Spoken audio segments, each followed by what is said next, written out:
Sad news tonight. The hero known as Spider-Man has died. Among the things that Spider-Man and a spider can do, dying is one of them. Fortunately, Peter didn't inherit his uncle's ability to make that death stick. So, like a proper comic book character, he's got more than one death to live up to. It seems so simple.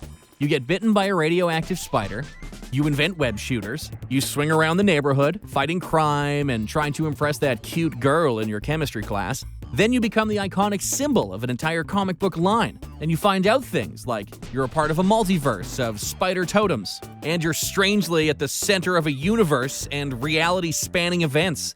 Not all of those are going to be things that you walk away from. Well, immediately anyway. We knew we were in for some big moments when we reached Infinity War. The Marvel Cinematic Universe had defied the odds and built a shared world of superheroes that were about to gather to face the greatest threat the universe had faced, the Mad Titan Thanos. Infinity War promised to be an all-star throwdown, with a follow-up movie due out the next year. Despite what the Russos and Feige said, we were always going to view the movie's two parts, and we knew the first part was going to contain a lot of bummers. It didn't waste time either. It got quickly to killing Loki, and then Gamora, before getting to the main course and dusting out half of everyone. That dusting contained some characters that we're just getting into, including the Black Panther and Doctor Strange, who seemed strangely okay with it. But that's because he had flipped ahead in the book. One of the saddest dustings, of course, was when young Peter faded away in his mentor Tony's arms. Tom Holland reminded us he's British by taking his last words from a certain 10th Doctor, who also wasn't fond of this mortality thing, saying, "I don't want to go. I don't want to go, sir, please. Please, I don't want to go." Every universe has a Spider-Man. That kind of thing makes you wonder why our Spider-Man is slacking. That might be because some universes are greedy and have multiple Spider-Men. Eventually, Peter Parker gets cloned, and there's a whole bunch of Spider-Folk running about, as well as people picking up the mantle and carrying through time, and all other manner of shenanigans. We got an animated look at the Spider-Verse that's centered on one of the non-Peter Parker Spider-Man, Miles Morales, meeting a lot of different Peter Parkers. Spider-Man Into the Spider-Verse was full of great emotional moments, from Miles finding out what his uncle did at night to an amazing leap of faith sequence. Just so good. Post-Spider-Bite, Miles runs into his universe's Spider-Man while on the job trying to stop a cabal of his deadliest foes from turning on a mysterious machine. Though he promised to teach Miles the ways of Spider-Manning, he was unfortunately killed by the Green Goblin, who was decidedly more goblin-y than normal. It all works out though, because that giant machine the villains were trying to turn on was a multiverse machine, so that Kingpin could find a way to be with his beloved Vanessa, but instead created a small convention of Spider-Folk, including an older, more burnt-out Peter Parker. You know that feeling when you're being watched? Like, not only is everything you do being observed, but everything you might have done was also being observed by some unknown watcher? Well, in the Marvel Universe, that is true, and the unknown watcher is actually a totally known watcher named Uatu the Watcher. I am Uatu the Watcher. I have been charged with observing your world. Uatu got the best channel for all the Watchers, focusing on 616 and the Earth-related shenanigans. In his capacity as Watcher, he gets to see the paths not taken as well. One of those involves Spider-Man, and his amazing new suit upgrade he got from the Battle World during Secret Wars. We all know the story. The suit was taking Peter out at night to do Spidey stuff while he slept, and in general was standing on the more aggressive areas of the brain, resulting in more finger guns than is generally recommended. In the 4th issue of Volume 2 of What If, the series where Uatu spills the beans on those paths not taken, we get to see what would happen if Peter hadn't been able to separate from the suit on his own. The answer is, the Venom symbiote drank up Peter's superpowered adrenaline like a milkshake, and then left the carton on the ground when it found a bigger source: the ever-loving Hulk. What was left was a Peter Parker who had aged 60 years, and not long for this world. Big crossover events are the norm in comics, and Marvel specifically now. Mutants have fought Avengers, Avengers have fought Avengers, and then there's the one where everyone fought everyone. Twice. Both times were at the behest of the being of unimaginable power, with the questionable taste in shoulder pads, the Beyonder. The Beyonder is a Beyonder from the Beyond dimension, where every Beyonder is an entire universe unto themselves. That's simple enough, right? With all that power, the Beyonder's favorite thing is scooping up a bunch of heroes and a bunch of villains and making them fight in Secret Wars. If Dr. Doom had an uncle who met a tragic demise, the words of advice young Vincent Von Doom must have gotten was, "With great power comes great gimme gimme." In just about any crossover that involves Dr. Doom, you can bet that a part of the story is Dr. Doom trying to get someone's power, which is exactly what he did in Secret Wars. Like any proper bad guy, Dr. Doom thinks of himself as the good guy, with bad branding.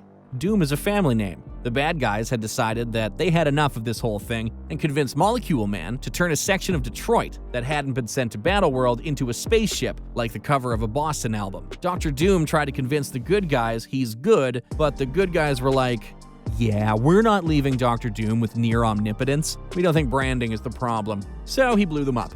All of them. He was later talked into undoing all of that, but for one glorious moment, Dr. Doom lived the dream. He was the dog that caught the car. Not all deaths are the same. While no death really takes outside of Uncle Ben, some deaths do manage to stick for at least a little while. Even Spider-Man's signature foe, the Green Goblin, managed to stay dead for years before rising up to menace Peter Parker again. That doesn't mean that the world did without a Spider-Man for a long period of time, or even without Peter Parker. How can there be both a dead Peter Parker and an alive Peter Parker even after the box is opened and observed? Through the magic of the multiverse, Marvel's Ultimates line was a way to refresh some of the Marvel titles with updated origins and fresh continuity. In the Ultimates timeline, Peter Parker found himself in the middle of a massive conflict involving the team called the Ultimates and the Avengers that saw Peter taking a bullet for Captain America. The injured Peter then had to defend his family from the Green Goblin and some of his other classic villains. The end result is Mary Jane hitting the Green Goblin with a truck, then Spider-Man picking up that truck and giving Green Goblin 2 more tastes of truck grill before the truck exploded, killing both the Green Goblin and Peter Parker. Instead of a quick undo of his death, a young Miles Morales took up the mantle of Spider-Man before Secret Wars ended the Ultimates universe and Miles made his way to 616. Some deaths take a while to take effect, and in that time, some weird relationships can form. It all started innocently enough. Vulture and Owl teamed up because why not? And their big plan was poisoning the claws of their namesakes. The plan ultimately didn't get very far before being thwarted by Spider-Man and Daredevil, but not before Spider-Man was poisoned by one of the poison birds. The weakened Spider-Man is eventually discovered by Dr. Octopus. While he does use Spider-Man's weakened state to take a peek beneath the mask, he doesn't take the opportunity to kill Spider-Man. Instead, he decides that Spider-Man is an important part of his life and sets about saving his life. Also, he had a thing for Peter's aunt. Felt like he owed her. Peter's inner circle has its own problems. Aunt May suffers a stroke, and Mary Jane finds out she's pregnant. Eventually, Peter succumbs to the poison, but Doc Ock is able to bring him back after an afterlife encounter with Uncle Ben and Harry Osborn. I think that we all know Spider-Man's origins pretty well by now. Young Peter Parker is bitten by a radioactive spider that gives him spider powers, like stickiness and phenomenal strength of a spider, and his spidey sense. All of that, of course, is in his role as Avatar for the Other, the inter-reality spider god that has totems in every universe. Wait, what was that last part? Yep. It turns out that every reality gets a spider totem thanks to the Other. And Peter Parker is that guy for 616. The inheritor Morlun collects dead spider totems and ended up trying to collect on Peter Parker. When he was successful, the Other took over Peter's body and killed Morlun before cocooning Peter's dead body under the Brooklyn Bridge. After a brief pep talk, where Peter learned his role in the multiverse, Peter was brought back to life. And that's only where the story starts to get weird. Most of the time, if you're gonna die, you want to do it in your own title, with your fans who you know will be invested. If you're going to guest star in another title, the least you can do is make sure your guest survives the encounter. But in X-Men 191, Peter found himself at the mercy of Kulan Gath, who was pulling his own WandaVision routine, turning New York into a new reality. Hoping to get the power to take that spell global, he plans to sacrifice Spider-Man. The torture part comes from Gath not being able to take a joke. Spider-Man doesn't clock this particular death and resurrection, however, because Doctor Strange and Illyana from the New Mutants combine powers to essentially just undo Kulan Gath's actions, leaving only those present to remember it even happened. Also, happens to be the first appearance of the time-hopping mutant hunting Nimrod, but that's another story. Well, we haven't mentioned Thanos in a while, and we're obligated to bring him up periodically, so why not take a chance to talk about the other time Thanos killed Spider-Man, just for the heck of it. It all starts with a jar of barbecue sauce Peter was sent to get before rescuing some window washers and a woman and a child before being overwhelmed by Freon, killing him. Yep, that's it. No supervillain's elaborate plan or superpower, just an accident. Where Thanos comes in is the afterlife, where he tries to prove to Peter that his heroics are pointless, even showing him that he only saved the mother, who cursed the dead Spider-Man for saving her instead of her daughter. Peter isn't swayed by Thanos' argument, but the embodiment of death brings him and the daughter back to life. No such luck for the barbecue sauce. This one is deserving of its own video, as it might just be one of the best Spider-Man stories ever told. One more day. Nope, kidding. Of course, we're talking about Kraven's Last Hunt. After years of trying to best Spider-Man as the ultimate game, Kraven decides to go out on a big win. That win is meant to take the form of proving that he could be a better Spider-Man than Spider-Man. Step 1, shoot, kill, and bury Spider-Man. No chit-chat, no banter, no master plan, just straight to business. Then bathing in and eating a tub full of spiders because no one accused Kraven of being well-adjusted. Spider-Man turned out to not be dead and emerges from the grave to confront Kraven, who, mission accomplished, confesses his plan and ends his life. Aaron Taylor Johnson of Quicksilver fame has been cast in a Kraven standalone movie, bringing us one step closer to a big screen adaptation of Kraven's Last Hunt.